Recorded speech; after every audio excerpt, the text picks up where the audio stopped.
നമ്മൾ എത്രയൊക്കെ പലഹാരങ്ങൾ ട്രൈ ചെയ്താലും നമ്മുടെ നാടൻ പലഹാരങ്ങൾക്ക് കിട്ടുന്ന ആ ഒരു ടേസ്റ്റ് അതൊന്ന് പ്രത്യേകം തന്നെയാണ്. ഇന്ന് നമുക്ക് നല്ല അടിപൊളി ആരൊക്കെ എടുത്തിട്ടുള്ള നല്ല സൂപ്പർ ഒരു കലത്തപ്പം ഉണ്ടാക്കിയെടുത്താലോ?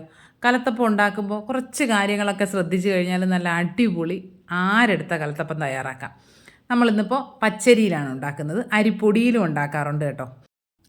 അരിപ്പൊടി വെച്ച് കലത്തപ്പം തയ്യാറാക്കുന്ന ഒന്നോ രണ്ടോ റെസിപ്പീസൊക്കെ ഞാൻ എൻ്റെ ചാനലിൽ ഇട്ടിട്ടുണ്ടേ. ഞാനിപ്പോൾ 1 കപ്പ് പച്ചരിയാണ് കുതിർത്തെടുത്തിരിക്കുന്നത്. അതിനെ ഒരു 3 മണിക്കൂർ കുതിർത്തിട്ട് വെള്ളമൊക്കെ ഊറ്റിക്കളഞ്ഞ് മിക്സിയുടെ ജാറിലേക്ക് ഇട്ട് കൊടുക്കാവുന്നതാണ്. ഇനി നമുക്ക് അതിലേക്ക് ചേർക്കേണ്ടത് ചോറാണ്.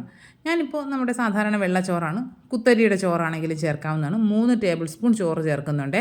ഇനി ഇതിലേക്കൊരു 1/4 ടീസ്പൂൺ ചെറിയ ജീരകം, ക്യുമിൻ ഉണ്ടല്ലോ, അത് ചേർക്കുന്നുണ്ട്. പിന്നെ ഒരു 1/2 ടീസ്പൂൺ ഏലക്കാപ്പൊടി ചേർത്ത് കൊടുക്കുന്നുണ്ട്. ഏലക്കാപ്പൊടി ഇല്ലെങ്കിൽ ഒരു 3-4 ഏലക്കയുടെ കുരു ചേർത്ത് കൊടുത്താൽ മതി. പിന്നെ ഒരു 1/2 കപ്പ് തേങ്ങ, 1/2 കപ്പ് വെള്ളവും കൂടി ഒഴിച്ചു കൊടുത്തിട്ട് നന്നായിട്ട് ഇതെല്ലാം കൂടി നല്ല പേസ്റ്റ് പോലെ അരച്ചെടുക്കണം. ഒരു 2 നുള്ളു ഉപ്പും കൂടി ചേർത്ത് കൊടുക്കുന്നുണ്ട്. ഉപ്പല്ലാതെ മാവ് അരച്ചതിന് ശേഷം ചേർത്താലും കുഴപ്പമില്ല. ഇതാ ഇപ്പോൾ നന്നായിട്ട് ഞാൻ അരച്ചെടുത്തിട്ടുണ്ട്. പിന്നെ നമ്മൾ അരച്ചെടുക്കുമ്പോൾ ശ്രദ്ധിക്കേണ്ട ഒരു കാര്യം, ഈ മാവ് ഒരുപാട് അങ്ങ് ചൂടായി പോകാതെ ശ്രദ്ധിക്കണം. അപ്പോൾ നമ്മൾ ഒഴിക്കുന്ന വെള്ളം കുറച്ച് തണുത്ത വെള്ളമൊക്കെ ആണെങ്കിൽ മാവ് നല്ല പെർഫെക്റ്റ് ആയിട്ട് കിട്ടും. ഇതിലേക്ക് ഞാനിപ്പോൾ ആ മിക്സിയുടെ ജാറിൽ ഒരു 2 ടേബിൾ സ്പൂൺ വെള്ളം ഒഴിച്ചിട്ട് അതൊന്ന് കലക്കി ഇതിലേക്ക് ഒഴിച്ചിട്ടുണ്ട്. ആ ഒരു മാവ് കളയാൻ പാടില്ലല്ലോ. ഇപ്പോൾ ഇതാണ് മാവിൻ്റെ കൺസിസ്റ്റൻസി. ഇനി നമുക്ക് ശർക്കരപ്പാനി തയ്യാറാക്കിയെടുക്കാം. ശർക്കരപ്പാനി തയ്യാറാക്കാനായിട്ട് ഞാനിപ്പോൾ ഒരു 1/4 കപ്പ് ശർക്കര എടുത്തിട്ടുണ്ട്. കരിപ്പെട്ടിയാണ് കേട്ടോ എടുത്തിരിക്കുന്നത്, ശർക്കരയല്ല. നിങ്ങൾക്ക് ശർക്കരയും എടുക്കാവുന്നതാണ്.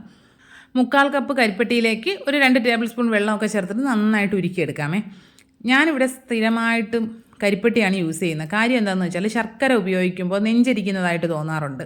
പലഹാരം കഴിച്ച് കഴിയുമ്പോൾ ഭയങ്കരമായിട്ട് നെഞ്ചരിപ്പുണ്ടാവും. കരിപ്പെട്ടിയാണെങ്കിൽ ആ ഒരു കുഴപ്പമില്ല. നിങ്ങൾക്കും ഇതേപോലെ ശർക്കര ഉപയോഗിക്കുമ്പോൾ അങ്ങനെ എന്തെങ്കിലും ഉണ്ടെങ്കിൽ കരിപ്പെട്ടി ഉപയോഗിച്ച് നോക്കൂ, അടിപൊളിയാണേ. കരിപ്പെട്ടിയൊക്കെ നന്നായിട്ട് അലിഞ്ഞിട്ടുണ്ട്. അതിനെ ആ ചൂടോടുകൂടി തന്നെ നമ്മുടെ മാവിലേക്ക് ഒഴിക്കുക. വേറൊരാളുടെ സഹായം കൂടി ഉണ്ടെങ്കിലും നല്ലതായിരിക്കും. കാരണം നമ്മൾ ഈ ശർക്കര ഉരുക്കിയത് ഒഴിക്കുന്ന സമയത്ത് തന്നെ ഇളക്കി കൊടുക്കണം. നല്ല ചൂടുള്ള ശർക്കരപ്പാനിയാണല്ലോ, അപ്പോൾ ഈ മാവ് കട്ട പിടിച്ച് പോകാനുള്ള സാധ്യതയുണ്ട്. അതുകൊണ്ട് നമ്മൾ ഇങ്ങനെ ഒഴിച്ചുകൊണ്ടിരിക്കുന്നതിനിടയിൽ തന്നെ നന്നായിട്ട് ഇളക്കി കൊടുക്കണം. ശർക്കര തീരെ കട്ട പിടിക്കാനുള്ള അവസരം കൊടുക്കരുത്. നന്നായിട്ട് മിക്സ് ചെയ്ത് കൊടുക്കുക. അപ്പോൾ വീണ്ടും കുറച്ചുകൂടി നന്നായിട്ട് നമ്മുടെ ബാറ്റർ ഒന്ന് ലൂസായിട്ടുണ്ടേ. അതവിടെ ഇരിക്കട്ടെ. ഇനി നമുക്ക് കുറച്ച് മിനുക്ക് പണികളൂടെ ഉണ്ട്. അതിനായിട്ടൊരു പാൻ വെച്ച് കൊടുത്തിട്ടുണ്ട്. അതിലേക്ക് 1 ടീസ്പൂൺ നെയ്യ് ചേർത്ത് കൊടുക്കുന്നുണ്ട്. കുറച്ച് തേങ്ങാക്കൊത്ത്. തേങ്ങ വളരെ ചെറുതായിട്ട് അരിഞ്ഞെടുക്കാൻ ശ്രമിക്കണം. പൊടി പൊടിയായിട്ട് അരിഞ്ഞെടുക്കുകയാണെങ്കിൽ ഭയങ്കര ടേസ്റ്റാണ്. തേങ്ങ ചേർത്ത് കൊടുത്ത് നന്നായിട്ട് വഴറ്റിയിട്ട് ഈ തേങ്ങയുടെ കളർ ഒന്ന് മാറി വരണം. ഏകദേശം ചെറിയൊരു ബ്രൗൺ കളർ വന്ന് തുടങ്ങുമ്പോൾ നമുക്കിതിലേക്ക് ചെറിയ ഉള്ളി ചേർത്ത് കൊടുക്കാം. ഇവിടെ ആർക്കും അങ്ങനെ അത്രയ്ക്ക് ആ ചെറിയ ഉള്ളിയുടെ ടേസ്റ്റ് ഇഷ്ടമല്ല. പിന്നെ ആ ഒരു മണം കിട്ടണമല്ലോ എന്ന് കരുതിയിട്ടാണ് ഞാനൊരു 3-4 ചെറിയ ഉള്ളി ചേർത്ത് കൊടുത്തതാണ്. കുറച്ചുകൂടി ഒരു 4-5 ചെറിയ ഉള്ളിയൊക്കെ ചേർക്കുകയാണെങ്കിൽ ഭയങ്കര ഒരു മണമായിരിക്കും കേട്ടോ. പക്ഷേ നമ്മുടെ മക്കൾക്ക് ഇഷ്ടമുള്ളതനുസരിച്ചിട്ടാണല്ലോ നമ്മൾ കുക്ക് ചെയ്യാറ്. കുഞ്ഞുങ്ങൾക്ക് ചെറിയ ഉള്ളി ഇഷ്ടമല്ലെങ്കിൽ ആ ഒരു സ്റ്റെപ്പ് അങ്ങ് ഒഴിവാക്കിക്കോളൂ, കുഴപ്പമൊന്നുമില്ല.